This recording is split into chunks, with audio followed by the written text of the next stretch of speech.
Ladies and gentlemen, this is the Dry Down, a place where we aspire to enhance and elevate our olfactive sensory experience from the different facets, aromas, and nuances of scent, cigars to wines. I am your host, Chris. Welcome to the experience. In today's selection, I'll be presenting to you one of my favorite, which is the Tandem selection, including a nicely done spicy that can carry from spring to summertime without a hitch.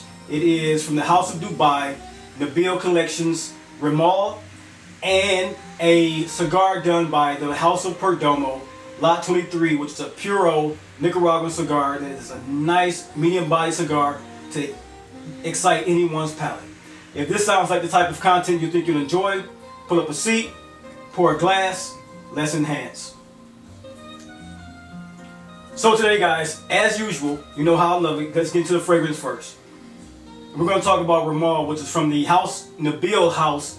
This is their sub-collection, the Spirit of Dubai.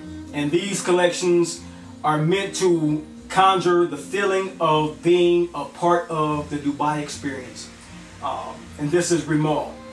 And for me, Rimal is a fresh, warm, spicy, ambery, sweet, woody fragrance that hints at a refined, suede leather accord. In the opening of this fragrance, you get something that conjures, it conjures up sultry summers of amour. When you think of things like this, and it's an adoration type of fragrance.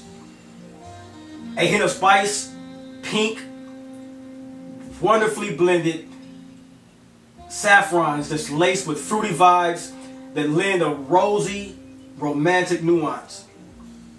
The heart notes heralded here, they conjure the end of spring going into summer for me, with the earthy spiciness, poignant, very nicely done white florals that intertwine like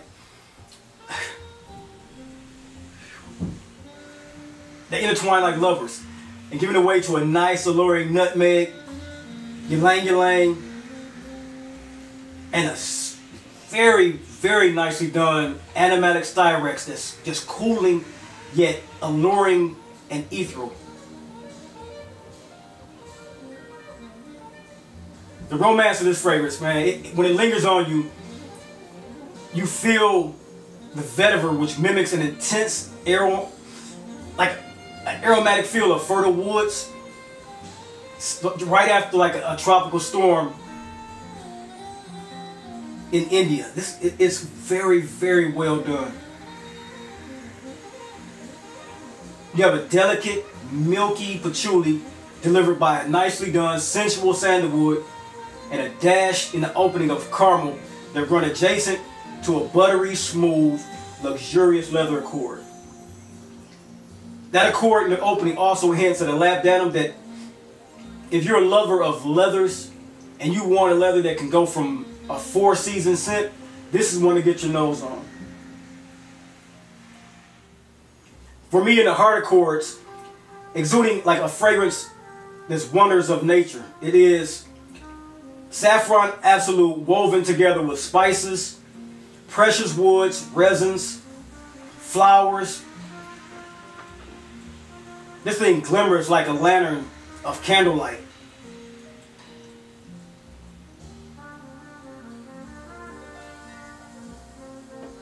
It's just glistening, like it would glisten in the darkness. The perfume is a great, big, Arab-inspired, heavy floral with enormous sillage. Longevity is enormous as well. It goes on for hours and hours and just envelops you. It suits people who can carry a powerful statement perfume that adore opulence and floral bouquets. Damascus rose is a very, very critical part of this perfume. It's a macerated and a sensual abundance of woods and spices as well. An ornate and a sumptuous, like the composition that it echoes that rose and the saffron and the leather and the incense, and also, ooh, the perfume of the gods, I swear. Patchouli, sweet rose, styrex, sign the heart. A very familiar resonance of like a dusty, dusk, romantic evening. It's a rich, regal, perfect tribute to Dubai.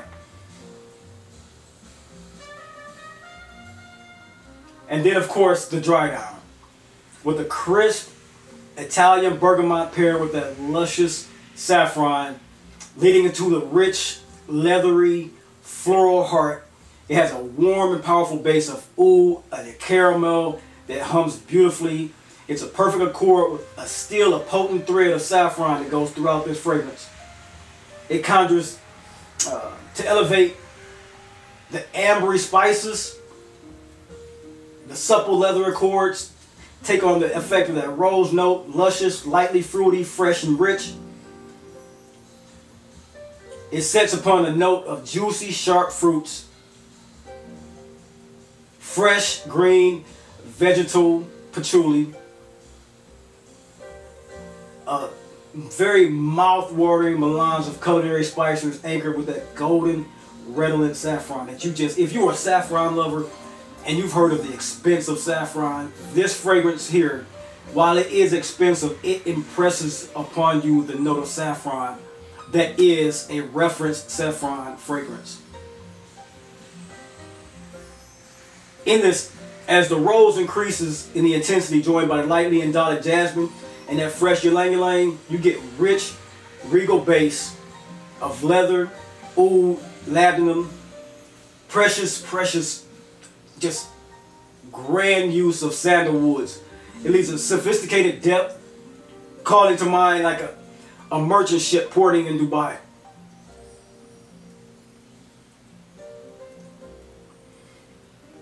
This is a very balanced and exquisite fragrance that is spicy, soft, lovely and dark, complex and comfortable as well to wear. It's all blended in perfect harmony. It has the plurality of that beautiful rose accord, that spicy saffron that I keep pressing to you upon, and it all stands head and shoulders on that leather accord. This is a very, very nice fragrance. I intend on wearing this fragrance in summer nights, up to 80 degrees outside. I think this thing, once it blossoms, is going to give me so much positive attention. I can't wait to wear it this coming summer. This saffron is incredible. You guys, you can get your nose on this particular fragrance. As I said, Rimal by the House of Nabil. This is their Spirit of Dubai collection. Great, great saffron fragrance. Spiced just right. If you low humidity, cool summer evenings, this is going to good, all kind of positive attention. Rimal, House of Dubai. Okay, next guys, let's get into the cigar memoir. I want to introduce you guys to a cigar I've been smoking a few lately. Not only for intention of reviewing, but also to get used to what it was Perdomo had in their other lines of cigars. And this Lot 23 is one that I thoroughly enjoyed and can't wait to bring it to your attention. It is a Nicaraguan sun-grown wrapper with a Cuban Nica seed and a Cuban Nicaraguan filler. It's a medium-bodied cigar which is rich, creamy, and earthy with hints of cedar, almost like a cereal grain, and toasted almond. Now, for me on the cold draw, as well as appearance to the cigar before lighting, this is an excellent constructed cigar. It had no veins or seams. The double cap was immaculate, and the bunching of this particular cigar was great. Very slight resistance and sponginess. The wrapper is a very dark chocolate hue. It is a little bit oily, but not overly so that you just get a slight sheen to the tobacco leaf. The wrapper smelled of fresh cut cedar with chocolatey cacao nuances lingering in the back. It hinted towards fruity, floral aromas. The cold draw, once I clipped the cap, was to me a slightly roasted almond with hints of dry toast and fresh cut cypress or cedar tree. The first third of this particular cigar was a fresh, zesty notes of cedar with roasted coffee beans and a shy note of spice. The spice is very restrained in this particular cigar up front. It was just on the tip of my tongue and the back of my throat, but no real kick to it. There was incredibly delicious notes of roasted nuts coating the middle of my palate that were resilient to fade. I like that about the cigar. After maybe 10 or so puffs, the cedar and cacao kind of intertwined with a coffee note that waxed and waned. The nuttiness would linger, backed by that subtle but potent leather note on the finish. Great, great tasting aromas in that first third. The finish on the first third is kind of short, but the balance and consistency in this cigar is undeniable. Towards the mid of this third, the pepper spice, it dissipated even more than I expected would from a Nicaraguan cigar. Very unexpected to me for a Nicaraguan Puro, to be exact. This is a fuller medium body Nicaraguan Puro